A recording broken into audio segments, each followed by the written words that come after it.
I've been hearing in religious circles lately that the first century church teaches a notion of socialism.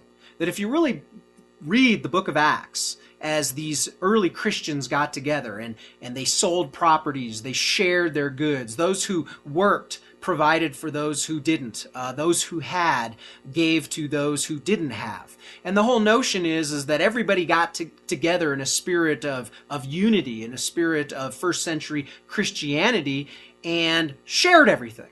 And that this somehow supports a version of socialism. And this is coming up a lot lately, especially as the United States of America goes towards a more interventionist form of government.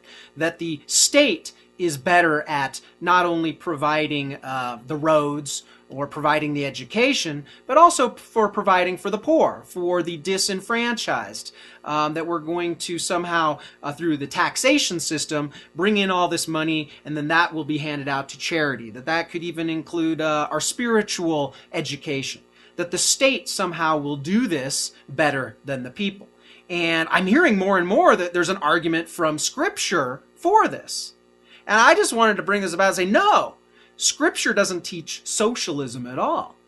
Scripture teaches philanthropy. It's a model that says that those of us who have the ability to give to those who have not. We don't have to have an intermediary in between, a state in between that we give to and then they dole it out. The whole notion of the book of Acts, for instance, is that I did this directly out of the kindness of my heart. I didn't do this out of any kind of forced taxation system with a forced intermediary. No, I could sell a piece of property and I could give to those in need, and I didn't need an intermediary to do this. This was a philanthropic model, not a socialistic model.